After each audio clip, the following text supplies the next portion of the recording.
Well, everyone, thank you for joining us on another Friday broadcast. We have myself, Allison, Dr. Matt, Dr. Tisa, Dr. Jean, and Rebecca Montrone. And we are the Proactive Health Collective of Keene. We have a super exciting topic today. We're going to be talking about adaptation and how our bodies are really flexible and they can change in response to the environment that we're in and the different lifestyles, conditions that we have, including our diet and our mindset, as we talked about in a previous episode. To kickstart the conversation, I wanted to give you guys some information about a field of science called epigenetics. So epigenetics, it basically proves that our bodies adapt. Basically, we're all born with a genetic code, and that genetic code is written in DNA. And the DNA is in every single cell of our body. And the way that it works is that the DNA will actually, it's like a huge potential, and there's only parts of it that will actually be enacted, like activated, that'll become like what the characteristics that we embody. And a couple of ways that that works are we have methyl groups, and methyl groups are like the on-off switches of the genes.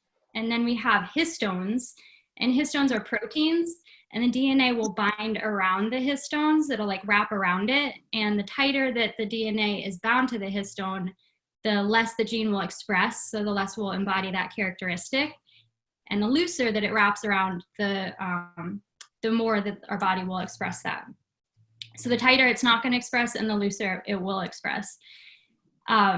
And so epigenetics doesn't change the genes per se, doesn't change our DNA, but it changes the message. So if DNA is like a sentence, it's like all the letters are in the same place, but the spaces between the words and the punctuation is totally different. So it changes the meaning of the entire sentence. So based on our genes and what we're born into the world with, and if you have like a family history of heart disease, Alzheimer's or cancer, we have so much control over whether or not we actually get these things. And that's why some people do and some people don't, no matter what, genes you have. So what we eat, if we smoke, how stressed we are, even the chemicals in our like shampoo that we use and our body care products, electromagnetic frequencies too, like holding your cell phone up to your face all the time, or lying on the bed with your computer on your stomach, on your reproductive organs, or 5G. All of these influences in our environment, plus what we eat as a diet, they are all factors in what parts of our DNA we actually express. Yeah, it's so cool. I know that we're all kind of nerds, but you're watching this too, so you're probably a little bit of a nerd as well. Yeah. If you're enjoying it. I find people who listen to the stuff we do love that. They don't want to be talked down to. And you said it, and you just explained something super complex in a really articulate, easy to understand way. Allison. So would you say, Allison, that so the things like you were speaking about, like radiation and 5G and maybe toxins in the environment, are going to put in commas and exclamations in a way that maybe you don't like, your body expresses a way you don't like, whereas good nutrition and less of those things is going to allow your body to express the way you do like. Yeah, exactly. So actually science has proven that cancer, so if you have a poor diet, then the methyl groups that bind to the on and off switches that I mentioned, they start to make mistakes. So they turn on and off the wrong genes. And science has proved that certain types of cancers actually are developed from these mistakes in the epigenetics.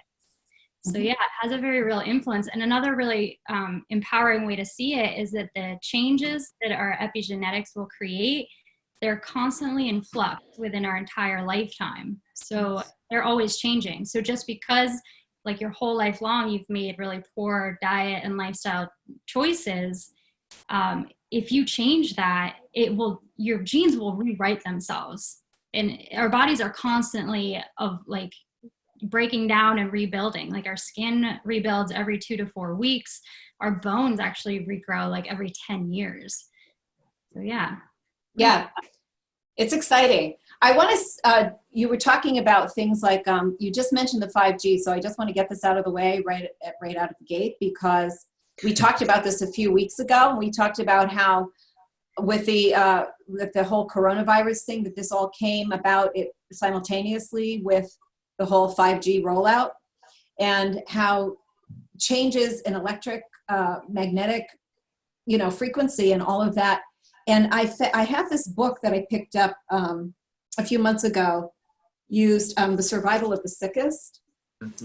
And it says, even the sun can cause mutation, not just by frying your skin and causing skin cancer, but on a global scale. Every 11 years, sunspot activity peaks and increased solar radiation explodes from the sun, just from the sun. We're not even talking about, our electronics. Much of that energy is deflected by the Earth's gigantic magnetic field, but some of it can leak through and play havoc. In March 1989, a peak in sunspot activity led to a huge power surge that left more than 6 million people without power in parts of the northeastern United States and Canada.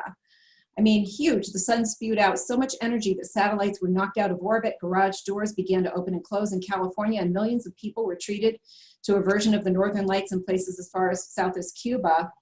But that may not be all the havoc these sunspot peaks cause. There's a curious correlation between these sunspot peaks and flu epidemic. In the 20th century, 6 of the 9 sunspot peaks occurred in tandem with massive flu outbreaks. In fact, the worst outbreaks of the century, killing millions in 1918 and 19, followed a sunspot peak in 1917. So interesting. Are we having a sunspot peak now? Well, we just had rollout of something really different, and a big shakeup to all of that. Yeah, it says, outbreaks and pandemics are thought to be caused by antigenic drift. When a mutation occurs in the DNA of a virus, or antigenic shift, when a virus acquires new genes from a related strain.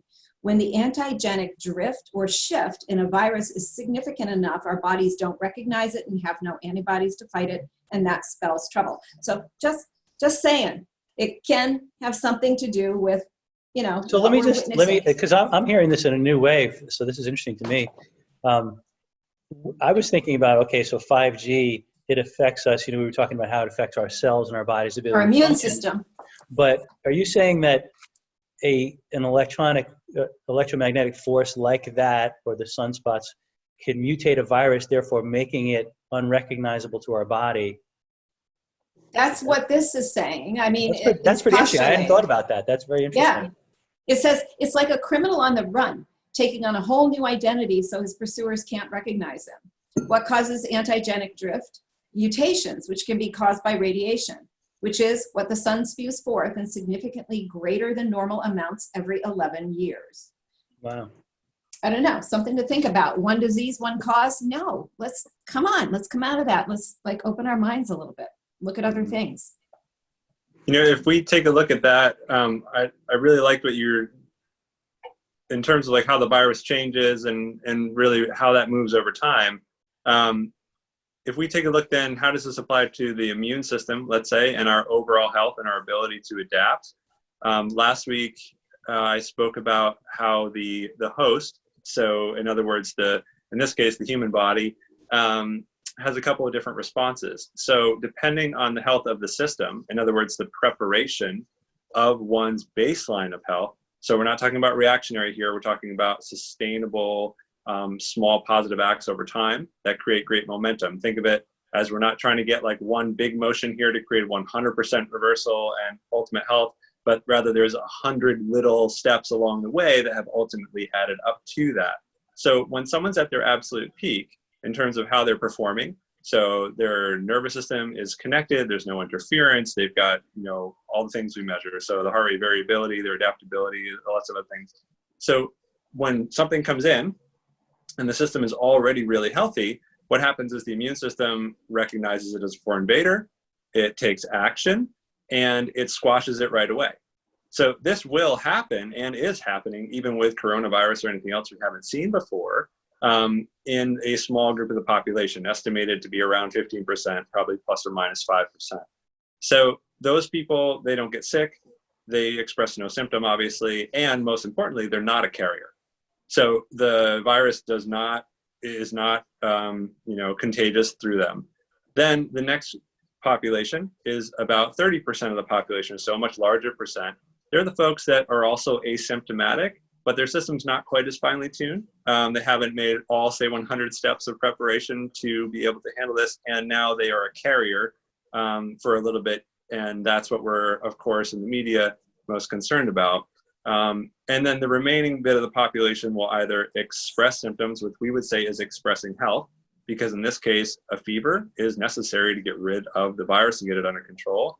And depending on how far down the spectrum of health we go, then someone will perhaps have some really severe response. And we know from the data now that we are losing the people that have more than one chronic condition going into this. So in other words, their adaptability is already really, really low. So if the virus then comes in, I'd like to suggest that we look at the virus just a little differently. So we're in this technological age. So I want you to imagine for a moment that the virus is a program. And the virus is a program to upgrade the human operating system. And I'll tell you what I mean. So if you have the latest and greatest technology, whatever it is, like this is some cell phone. I don't think it's the latest and greatest, but it's still keeping up okay. It's able to run pretty much whatever software there is. Yeah. So if I were to pick up a cell phone from 10 years ago, it's not necessarily going to be able to do that. Okay. So when the virus comes in, think of it like a program. If the system is already running to its optimal, if it's, in that 15 percentile or whatever, there's no upgrade needed. It's clean. There's, the microbiome in this case is contained. We like to think of ourselves as squeaky clean. The truth is we never are, but that everything's under control. Now, if the system is in a state where it's not at its peak, what will happen is that, let's just take the flu virus as an example. So when someone catches the flu, who is otherwise healthy but has a few things that they haven't really done, they haven't necessarily fasted, or they haven't done the detox, or they haven't been, living their life the way that they kind of know, because the truth is we know what's good for us, and the more in line we are with our own power, the more we're going to do that. The virus, the flu virus, as the example here, will come in, the person will get sick, and they'll spike a fever. Usually more than just, a couple hours, might go on for a day, 2 days, maybe a little bit longer.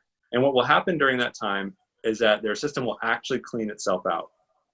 So it won't just be about the flu virus in this case, it will be about the entire microbiome. It'll be about the fact that they haven't detoxed, that they haven't been creating a momentum in health. And this virus will literally upgrade their system so that it can reorganize and be in a much more resilient state. So in this case, we can think of that little chunk, that little virus, that little RNA that comes in as an actual upgrade for the system if and when necessary. Any thoughts on that? I have some thoughts on that. I always find it interesting. I've said to people, sometimes people say, oh, I don't ever get sick, meaning they don't, express symptoms of a cold. And I always think, well, gosh, with the way that our environment is and all the toxins that come in, I think it'd be a good thing to shed the lining of my respiratory tract once in a while, So I think I totally agree with that. That this virus that's the enemy, but might actually be a savior because maybe it keeps you from getting cancer 5 or 10 years down the road. System has to reorganize. You're not going to get reorganization by maintaining static. We love to be secure and comfortable. And the truth is that that's not growth. Yeah. I think go ahead. It's a great tether between what is going on and just for those who may or may not know, like the actual definition of adaptation, I was just looking it up just to see exactly what it is. So on a biological standpoint, a change or the process of change by which an organism or species becomes better suited to its environment. And so if we're trying to become better suited to our environment right now, it's scary out there. And I know, Becky was saying like this last week, like this is not something to downplay because it is really scary. And our environment is influencing our internal environment like hardcore right now.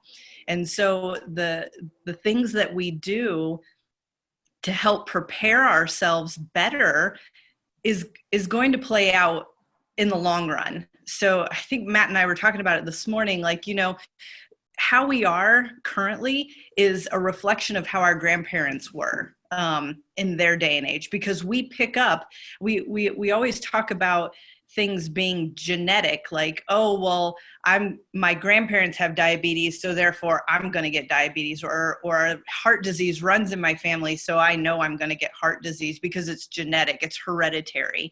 And that's not necessarily the case. Some of it can be, yes, but it's the influences and the choices that we make. Like, some parents get cancer and some kids don't.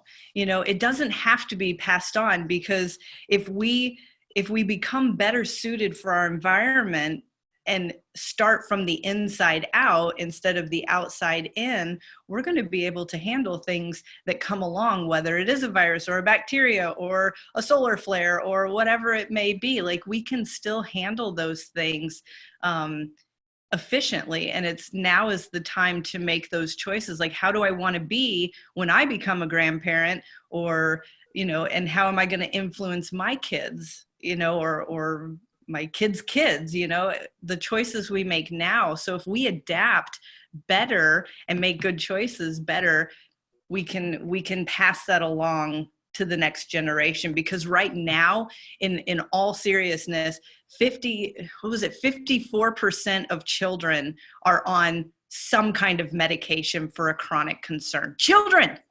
are on 50%, over 50% of children are on some form of medication, whether it's, for ADD or autism or anxiety, whatever it may be. And that is not cool. It's just not cool right now. And over 80% of adults 45 and older are on some kind of medication for a chronic concern. Like, what is happening? Seriously, like, we have just completely lost the trust in ourselves to be able to handle things. And Matt always says this is really funny. Like, the hospitals, we need hospitals, but we need to treat them like a trauma center and not a chronic center. You don't go to the hospital to get well. You go to the hospital to get an immediate problem taken care of because it's life or death.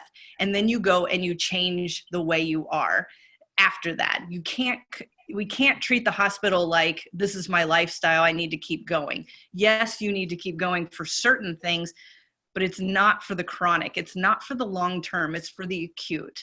And we need to take care of ourselves for the chronic concerns, and adapting now is where it's at. So this is like a wake-up call. This is a wake-up call. It's that, what you mentioned with the children, it's really like when it becomes so normal that we don't, I think, realize that it's obscene. Yeah. I mean, how many times do you go to the doctor? It's common. It's not normal. This is how many times? Thomas Cowan. I don't know if you guys can see that. It's really obscene that. All right, but Thomas Cowan, if you guys are in the Monadnock region, he practiced here. He's very well known. Written several wonderful books, but vaccines, autoimmunity, and the changing nature of childhood illness. We have created these illnesses by plunging our children with toxins that you cannot even believe, and thinking you're doing that to improve their health. We have changed the whole dynamic, and this is another whole subject, because what we're doing to people with vaccinations is changing your ability to really influence your genes and epigenetics. This is crazy. You don't put aluminum in there. You don't put cancer cells. You don't put fetal cells.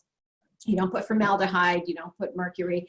You don't do things like that to people. And all these toxins and expect them to thrive and not have a fallout. And this is a really great book. He has another really good one, Becky, that the Human Heart, Cosmic Heart. I have And that right over there. It's on my shelf. Yeah, I mean, what a fantastic mind and prolific writer.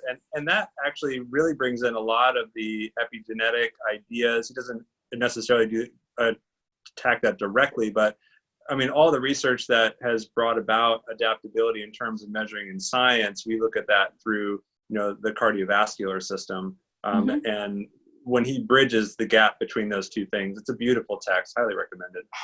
Yeah, so just talking about the cardiovascular, just as an example of epigenetics, what I would like to say is, okay, so say somebody finds out, you can find out these things. You have an MTHFR, which is, MTHFR is methyl tetrahydrofolate reductase, and it has to do with folate metabolism, which is super important for this whole process of methylation we're talking about. So in order for your body to clip along in all of its ways, you need to crank out methyl groups constantly at a nice little clip. Most of us have genetic defects that make that slow that down. But if you find out somebody has, say, the C677T defect, which is associated with high homocysteine and a higher propensity to form blood clots and cardiovascular problems, not only do you deal with the nutrients that bring homocysteine down, such as B6, B12, and folate, but you also can add things like proteolytic enzymes, serrapeptase, nattokinase. You can add Clonia cava extract, which is known as Fiber Boost or Cyanol, to digest the fibrin. So you can say, wow, we can see that you have this. So let's epigenetically, let's throw in the nutrients to accomplish what your genetic defect is preventing you from accomplishing in the first place. So we're talking about those B vitamins. But we can also say, wow, we know that you can probably have a problem here with forming blood clots more easily. So that can cause early miscarriages and things like that. Let's throw in something that's going to keep the fibrin digested. So proteolytic enzymes, serrapeptase, nattokinase, things like Clonia cava extract, which I just said. But you can take, if you know that, you can attack this from many different ways. And another thing just on that is sometimes you'll have a genetic defect such as the C677T, MTHFR defect, but you might also have a CBS defect, which upregulates and causes you an ability to break your homocysteine down a different way. So sometimes one defect will correct another defect. It's very fascinating. That's so cool. Yeah. Going back to what Tisa said about, Western medicine, and it's emergency care, but it's very true. It's like when you walk into a hospital, and I'm absolutely a fan of Western medicine. It's unbelievable what they can do, and it excels at emergency care is really where the specialty is. But when you go into a hospital, the tools that they have and the way Western medicine works is that they look for what's wrong. They're going to find and search for something that's wrong, and then they're going to try to fix it somehow. And what we're kind of all alluding to is that a different framework of medicine where you're looking for what's right and the kind of potential of what could be right, and then you're kind of like operating to encourage that. It's like that phrase, we have two wolves in our hearts, a wolf of love and a wolf of hate, and which one do you feed? It's like the same one. Where are you going to focus and what are you going to strengthen? And that's what's going to come out on top. And Dr. Matt and Dr. Tisa, I'll go to see them for like chiropractic work when my neck and shoulders are all stiff and tight. And I know that your kind of mindset of the medicine and working with potential is the same, because when I first, came for visits, they, kind of do their assessment and they're like, there's a lot of opportunity here. And it's like a really nice way of saying you're totally jacked up, but it's also so true. Like there's so much potential to work with because like you're at that level. So, okay, let's get the rest of it rolling. And it's so awesome how we all do that in totally different ways. And the body just can adapt in so many different ways. When I was in Atlanta, they used to have this huge health fair every year in the World Congress Center, and I decided one day, going into it as a having a booth, that my conversation that I had with people is, instead of working with what work with you, it was the total other practitioners, the total All opposite right. message than everybody else was saying, and it Okay. was so successful. Yeah. We're missing you. You're Uh, like, yeah, your technology, the force of the sunspots or something isn't in your favor. So All right. I think, but Well, I think where you were going was, why are we focusing on what's wrong instead of what's right? Maybe were you headed that way? yeah, that, and just the whole idea of when we're talking about adaptation, it's really what life is all about. If you think about it, in every aspect of life, whether you're in a relationship with somebody, if you don't Yes. adapt and grow, that relationship will die. If you don't, and part of that relationship is coming up against those challenging Those challenging things. I was okay. So I'm going to take over for Gene because I can't read his mind, but it makes me think of something I was thinking of. So everything times, doesn't which have. allows for that growth. Am I out again? We got You're in you. and out. You're in and out. I was going to say, you have to look at things in perspective, and nothing is ever perfect. Like, if you're in a relationship with someone, it's never perfect, right? But that doesn't mean it's not healthy. It's like when I tell somebody, you might have a newly discovered cancer, but that doesn't mean that overall you're not healthy. We tend to look at what is wrong and define ourselves by what is wrong. How about if you say, maybe my communication with my partner could be better. Maybe, something about this could be better. That would make my relationship better. But does that mean our relationship is horrible? No. Look at all of the great things in our relationship. And I think if we look at health that way, I think it is mirrored in that type of a thing, like in our relationships. It's never going to be perfect. You're always working on it. But it doesn't mean that if something is unhealthy, that the whole thing is unhealthy. Right. Do you quit your job if if it's challenging, or, something goes wrong, you get a demotion, or, you keep trying, Yeah. How you get better, or you move to another position that's in the same company. I don't know. But yeah, that's really cool. You can totally apply that to anything in life. And then, Allison, I appreciated what you said about, the work that we do here in the office, and we can apply this right to the very physiology of the person's body. So when we're analyzing someone's spine, we're looking at where they have connection and where they have disconnection. And when someone's new to care, it's really that they're discovering places in their physiology where they have disconnection, where they've sort of been out to lunch for a little while, and they're discovering where they have tremendous connection and a lot of resource. Because in order to make a change, we have to focus on what works. And the nice thing about that is that when you focus on what works, everything else comes along for the ride. So when we say, oh man, what an opportunity today, and we get all excited for someone when they come in, the truth is because they've had part of their physiology that has been offline, that has been accumulating tension, that has ultimately been decreasing the body's function and ability to adapt in whatever place that may be. That could be a shoulder, that could be an organ system. So what happens is when we then focus on what works, we're able to use the disconnection, the tension, as fuel for change. This is really, really important. Fuel for change, because it's not about staying stagnant. It's not about trying to get rid of something. You have a symptom, you have pain, you have a concern for a reason.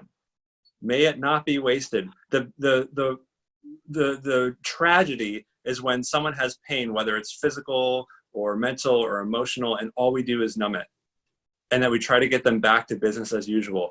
The pain is the body's way of trying to get us to change. It's a sort of intellectual adaptation bridge into the physiology, which is really saying, hey, there's a problem here. So we drive that tension for change. Ultimately, what we do is that we create connection. So the whole system says, oh my gosh, wow, I can't believe that was going on. Like, I'm so sorry that I ignored you. And now all of a sudden we have this like compressed, canned energy really in the body, for lack of a more simple term, and it just drive it for change. How is it that's done? Is through connection.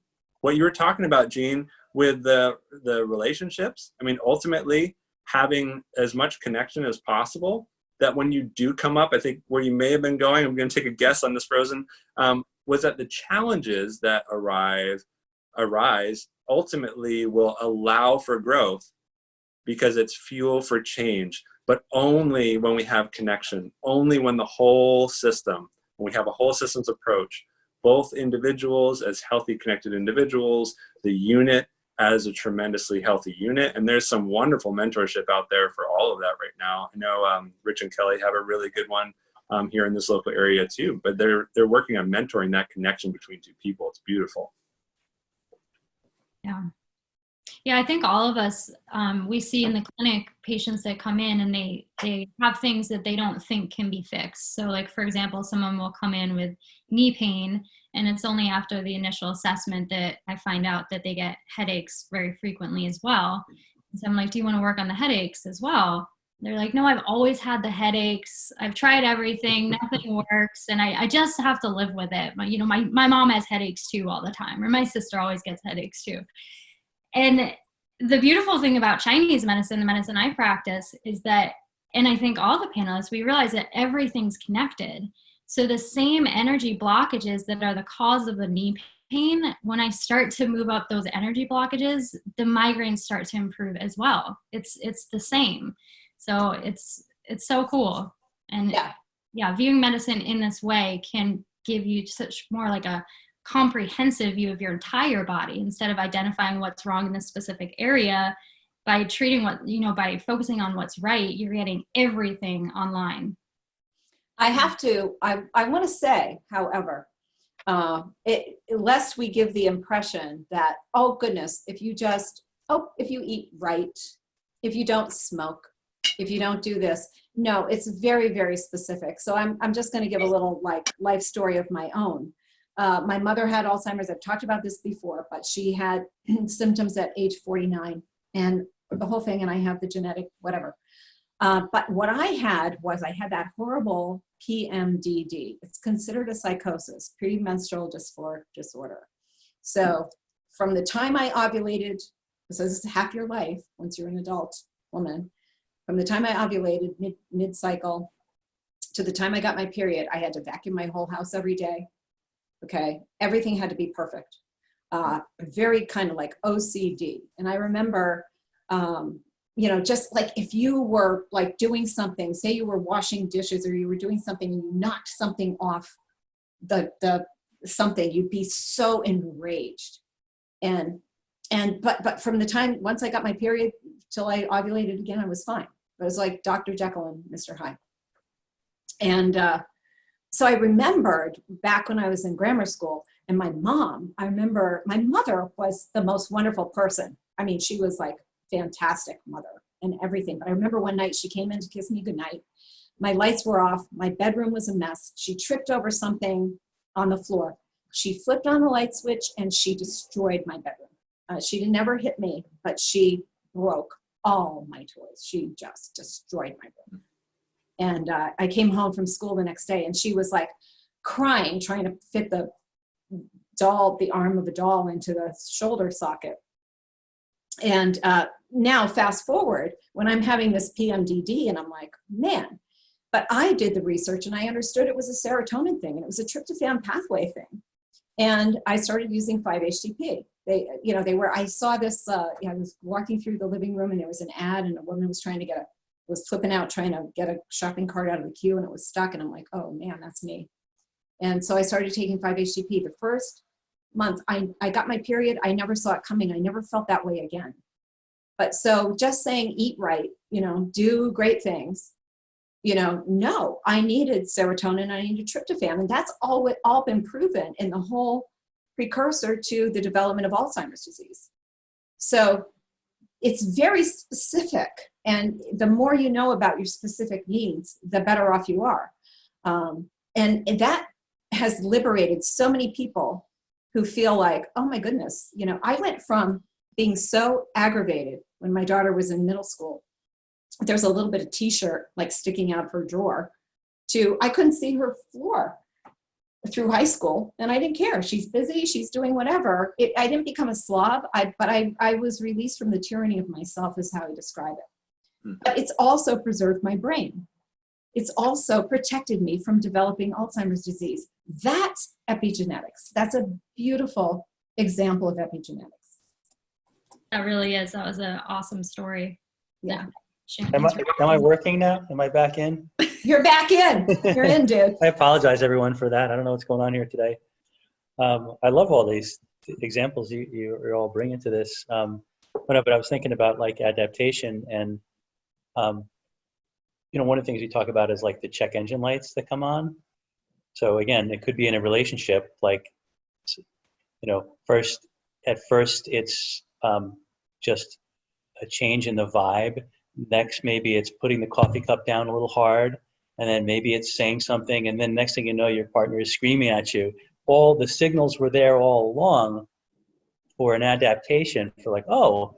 And so I guess the point I'm trying to make here is that the more we can get in tune with our body, and we can notice those signals to be connected, as Matt and Tisha would say, then we don't have to wait until our husband and wife is screaming at us to know that there was a problem. And again, in our bodies, when we start to feel that like digestive system being off, or I just have those little headaches, no big deal, I can deal with it, or I have the acid reflux and all these different things that we can sort of quell down. Those are the signals that we want to listen to say, okay, my body's starting to go off track a little bit. I need to do something different. I need to figure out what that signal means so that I can adapt and move to a new level in my health. I think it was like a cool concept, wrapping all that together. Yeah, absolutely. It's a cool thought. I was just having a thought in my head, like the adaptation of going from disconnected to connected. So people who are just, Matt was saying, shutting off that area that they haven't been connected with, and then all of a sudden the pain just came up, where it's actually like the whole process. Well, it has been a process before the person gets pain, because what we say in chiropractic, the original concept of a subluxation is the failure to adapt. The subluxation is a failure to adapt. So, Dr. Tisa, what is a subluxation?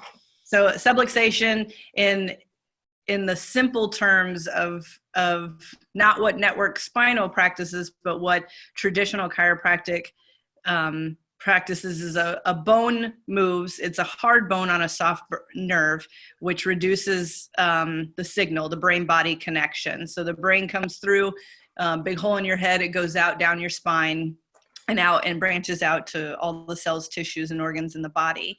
And so when a stressor comes in, a bone will shift, a bone will shift one way or the other and put pressure on a nerve, and whatever that nerve goes to is going to have a weakened signal. What's interesting is the weight of a dime, so 10 millimeters of mercury of pressure can reduce a nerve signal by up to 60%. So not much to create less communication. And so if that happens at a young age, and then all of a sudden they get heart disease because the nerve that goes, the nerves that go to the heart aren't communicating efficiently, it's taken time, and then our habits and our not eating right and our exercising or lack of regimens aren't there to help support that. The nervous system hasn't been working for a long time, hence a symptom or a disease starts to arise. So think brain connects to body, that connection alters how you function, good or bad, and alters how much ease in your system, good, more or less, and then therefore symptoms arise. And so when we're not adapting to our bodies and not connecting, then it's going to show up in different ways. And I had a practice member come in, and she's relatively new in care, and she was, she breathes, she does this breathing before she gets on the table. And she asked, she was like, okay, we're not going to do it today, but she gets on the table and she was like, I was working on a puzzle, or I was working on this art thing that I'm doing at home. And I noticed my posture is I'm hunched over because it's little small tiny pieces, and I'm hunched over trying to get these pieces to do this art. And she's like, she's like, I just noticed that I was in this bad posture, and then I like would get up and I would stretch, and then I would have to go back to it. And she's like, I don't know exactly how to do this artwork without hunching over. And I was like, this is a great question, because she recognized that her posture wasn't great. However, it's totally fine. Like, I was like, if you're doing I've done puzzles and I'm hunched over trying to find, like, the little tiny pieces to go together, like especially tiny, tiny pieces. And you're like, do they go together?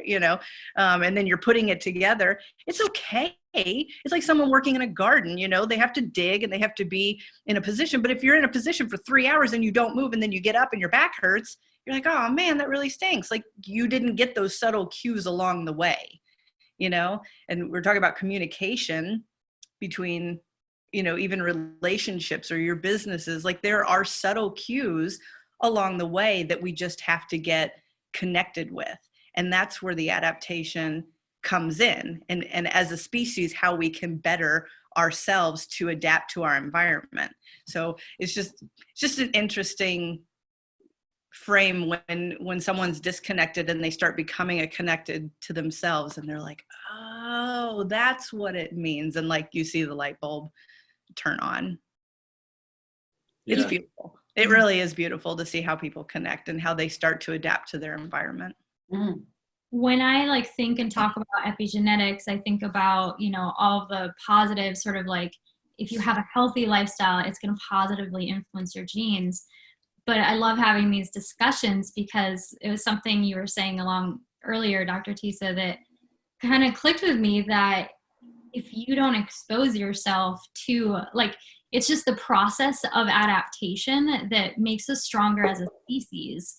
Because, the Wi-Fi and whatnot, you have to be in that environment, or you have to struggle, you have to challenge. It's like, putting yourself in an uncomfortable, scary situation is going to make you stronger as a person, because that's going to work epigenetically to modify your DNA somehow, that you're going to be stronger. So it goes both ways. Cool. Epigenetics are super important right now too, because of the toxicity of our environment. So glyphosate alone, you look at, oh my goodness, mad cow disease, which was supposedly this horrible virus. And we look now, these cows were being dipped into glyphosate, which is Roundup. And if you look at, there's a lot of science backing that are viruses really viruses, or are they simply the way our molecules in our body change to detoxify us from things that look like viruses? There's like a huge, that sounds like crazy corny, but there's a huge thing there. But we are dealing with a toxic environment such as never been seen. So if you're talking about EMFs, electromagnetic radiation, if you're talking about the plastics, all of the stuff that comes with the plastics and the xenoestrogens and all of that, and then if you're talking about glyphosate, if you're talking about Roundup, and all of that, which we know is super, super toxic, we are trying, we have to use some really, this is beyond, eat the 4 good food groups and get some sunshine and some fresh air, because we're fighting something that is so huge. It is monumental. And this is why people are so sick. It's why there's so much cancer. It's why there's so much pulmonary disease. It's why there's so much everything. We are up against a huge enemy. It is monstrous. And we cannot all create our own island to go live on that's pure. That's why the strengthening the host is our only hope. It is our only hope. And the things that we do, how we all practice, is all about that. It is about, getting our bodies to their most ultimate area. Our bodies, will love what we do because they have that natural trend towards homeostasis. always getting better, always healing. So always remember, even though we have mortality and people are aging, we also, cut yourself. I've said this before, but cut yourself and try to make it heal. Stop it from healing. It will heal. Sometimes people break their bones and they can't get help, and the bones have to be broken again so they can be reset in the proper way, because the bones are going to heal. So we need to support our bodies so that they can do those things. But we're up against some really huge enemies. They're around us all the time. I'd like to just add to that, though. It is about, strengthening the host, but from a standpoint of collectively, as we all take these practices and become aware of the electromagnetic, challenges that we have, and the food challenges and the toxin challenges, then I think, as we individually become aware of that, and more people become aware of that, then we can maybe clean up our environment. Mm-hmm.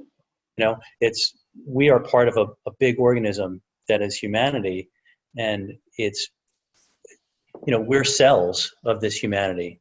And yeah, we can get toxic as individual cells, but collectively we have to sort of bring everybody along on the ride, or it's hard to, as a one cell, try to clean yourself out when you have all toxic cells around you, both from a pure chemical standpoint, but even from a fear standpoint, like we talked about last time. Mm-hmm. So, mm-hmm. It's not interesting. only helping yourself. Right. And, and we always talk at the common saying, you are what you eat, right? That kind of mentality. And then when I learned in chiropractic school, your nervous system controls and coordinates everything. You are what you're able to digest, because you can eat all the right things, but if your body is not functioning and able to digest and break down the nutrients and actually take them in and upregulate what it needs and discard what it doesn't, then you're not what you're eating. You're not getting what you actually need from that food, because you're not able to digest it. So it actually goes a little layer deeper, I think. Yeah, and I think that's a challenge a lot of people have. They're doing some of the right things and not seeing the results, and it might be just that linchpin of, wow, I don't have enough stomach acid, so I can't break down my proteins properly, and I can't get break-free nutrients like zinc, magnesium, and Mm-hmm. whatever to then run all those other operations that happen in your body. And so even if you're doing a lot of the right things, you're sort of short-circuited, because and what an opportunity. What an opportunity. If we're looking at what's wrong here, so yeah, let's just say it comes back, stomach acid is low, you're not digesting your food properly, there's an intervention that's needed. And the opportunity in that is to look, why was that happening in the first place? Where was the diminished state of being, the lack of coherence, in other words, harmony within the system to be able to organize a biochemical process like this? Where down the line, if I track back through my life, or even, we talk about epigenetics and is something hereditary or not, if I look back through that, where is really the source of this? Because if we really even just take the hereditary idea for a moment, well, wouldn't that make sense? Wouldn't that make sense that something could be hereditary if you live in the same environment, you breathe the same air, drink the same water, eat the same food? And because you've been programmed from your caregivers, so you have the same thoughts, same feelings, same actions, same emotions, same behavior. If you do everything the same way, if you walk in every single footprint as the people that came before you, yes, then something is hereditary. And what we're suggesting here is that you have an incredible opportunity to change that story. Oh, yeah. And by changing your story, think about how that will affect the people around you. Right, because you pass that on. You pass on the changes you make. The problem with these things is epigenetics, problems with genetic things really influence psychological health. So they really influence, I don't think there's any such thing as mental health. That's kind of one of my beefs, because the brain is just part of the body. Right. So, but we say mental health, but mental health gets complicated because now here you are, you're not methylating well, or maybe you have COMT, defects. So you're not breaking down dopamine and norepinephrine well. So this is causing some alcohol addiction. It's causing some, problems with this or that. And it's playing out in your behavior. And your behavior now is being modeled to your children, who not only inherited your bad genes, but your genes with these problems, but they're also seeing this horrible, modeling of parenting. And so it all becomes something that all comes together. I guess that's where I would say that's mental health, because it is also the environment of what you're, okay, so you have, these kids who are locked down with their parents who are already heroin addicts. So they're like, God, I don't even want to think about it. It's like, but it goes back. There are so many layers. And, I think we just have to look at that and say, whoa, I see people in their 70s, they're like, our parents were like, they were both alcoholics, and it would put us in the back of the station wagon and just like drive crazy for a Sunday afternoon drive. And we were just like hoping we would survive it. But you look at their genetics and you see all of that, and you see this is where it kind of comes down. But what is not great is that those behavioral modifications and the things they didn't do right also can monkey up the genes going down through. And another conversation for another day would be how you can actually use these techniques to remove your cellular memory and correct that. I haven't even talked to my colleagues about that, but that's really, that would be a great topic. That would because the truth is that none of these things are solid. None of these perspectives, none of these stories are solid. They have the ability to adapt themselves. You can reorganize yourself. And when your state changes, and a state change can happen immediately, you don't have to figure it out. You don't have to go back and heal all your pain. You don't have to keep working on healing this or that. It's instantaneous. Why does a person who, okay, this is maybe a cool thing for maybe setting up next week if my colleagues agree, but why does a person who never played an instrument in his or her life receive a new kidney from a donor and all of a sudden can just sit down at the piano and play? I would like to talk about that, especially heart transplants. It's been documented that people have entire personality changes. People hated it's called cellular memory. Cellular memory. That's exactly what we're talking about. What we're sitting on So cool. Awesome.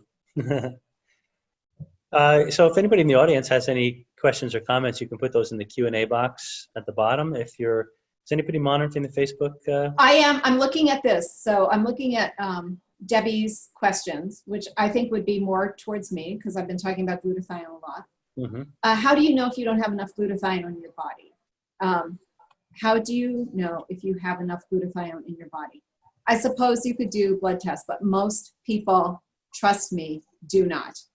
Glutathione is basically vibrant health. People in their 100 to 105 years old, they've tested their blood glutathione levels against your average 60 to 80-year-old, and much higher in those people living vibrantly. But most of us have genetic defects, this whole epigenetic thing, in the MTH of our genes. And what is the basic bottom line problem with that is you don't make enough glutathione. So basically, most of us don't. So just accept that. And then, talking about, she said, that's me. What about after or during menopause? Glutathione levels just keep decreasing. So we can boost them. We can take care of that. But also, that's me. I think she was talking about me talking about, the rage, the PMS type rage and kind of things. And if it's after menopause, it's the same thing. You have to get the serotonin right, but you also have to get the tryptophan pathway, which we get from 5-tryptophan. L-tryptophan is an amino acid, but using 5-HTP is a way to really make sure that gets past the blood-brain barrier and does what it needs to do. And a lot of us need that. So if you're a person who's dealing with that kind of ragey, hormonal sort of up and down sort of things, need that. We've got a couple more minutes. If it's okay with you guys, I'd love to expand on what Dr. Tisa was talking about, like the difference between eating a good diet and then just not getting the nutrients from your food. A common thing I see now is like the protein shakes, and people think that they're getting all these supplements because you look at the back of the label and it's got all this stuff on it. in Chinese medicine, we deal with like temperatures, and all of those supplements in like and the minerals, especially because they're rocks, they're cold energetically. And what you're doing, especially when you have a protein shake in the early morning, you're like putting a wet log on a fireplace and asking it to start your metabolism. So what we do in Chinese medicine is you recommend that in the beginning of the day for breakfast, you have a warm cooked food, or at the very least, like a warm herbal tea before you have anything that's cold or raw. Because think about your digestive system, it's like a fireplace, and it's this heat, it's the kidney yang, it's burning it. If you put like a raw carrot out on the counter, it's going to take a really long time for that to like rot, right? And your stomach is rotting. If you have a cooked carrot, it's going to take a lot less time. So like one of the best things that you can do is called congee, or it translates to like juke or medicinal porridge. Is any whole grain. So you're getting the fiber and the hull of the grain. And then you're going to cook it in a crock pot overnight. It's usually like a 1 to 3 cup ratio of grain to water. And get one of those small crock pots. And then you cook it overnight. So the whole night it's been digested by the cooking process. And it's just a great way to kickstart your metabolism. Now you've got that fire going. And if you want to do your protein shake or whatever else you do, you're going to be able to digest it a lot easier. So interesting, because I love to do my steel cut Irish oatmeal that way in the crock pot overnight. Yeah. And we had friends who adopted a Chinese orphan. And when she came to the States, she just could not thrive. And finally somebody said to her, she needs the congee. She needs the congee. And that did it. Congee. Yeah. One of my professors was telling us in class about a patient that she had, and he was very old and he was very sick. And his son had called her, and, you know, she hadn't seen him in a long time. He was just a longstanding patient of hers. Her son calls her and asks, you know, is there anything you can suggest? He's far too weak to get into your office. She said, congee, have him just eat congee. And slowly it rebuilt his entire health, and he was able to come get acupuncture from her again. Yeah. Cool. It just shows you how important the gut health is too. Definitely talk about. It's everything. Yeah. Second brain, right? That's what they're calling it now. Yeah. Yeah, you know, in sort of fodder for maybe next week's conversation, and a lot of people think of the heart as just this thing that pumps blood, but it's 60% neural tissue. You know, it is like another brain, and our around our gut, a tremendous amount of neural tissue as well. And that's I think why they call it the second brain, just because there's so many neurons. And, you know, your brain is just a bunch of neurons all together. You make more, 5-HTP and stuff, you make more serotonin in the gut than you do in the brain. Right. First two big areas to come online when reconnecting the nervous system. It's amazing how quickly we shut those down. You know, if it's gotten hurt, we lock up the heart, throw away the key. We store our emotions in the gut. We shut down digestion. Both of which are incredible opportunities, you know, for immediate intervention, and then also for long-term growth. It sounds like we got some nice topics heating up for next week, folks. Yeah. We'll call it congee. Next week's subject is like the ethereal congee concept, the fire or something. The mesh pot.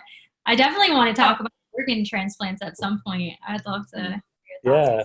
So fascinating. So fascinating how they've taken like people with okay, so this goes back to the Healing Code book by Alexander Lloyd and Ben Johnson, if anybody's interested in that. But you can, anyway, that's another subject for another day, but it's about erasing cellular memory.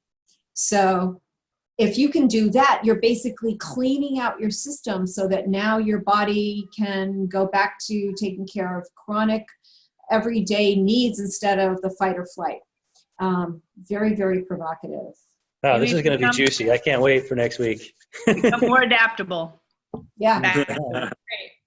All right. Thanks, y'all. Awesome. All right. Thank you all. Yeah. So thank Great you all at home for watching again. We'll be back at it next week. It looks like it's going to be a good conversation. And you can share this on your Facebook feeds, where you can, if you don't have it on yours, you can go to any of the Proactive Health Collective Keens Facebook page, and you can share that with your friends.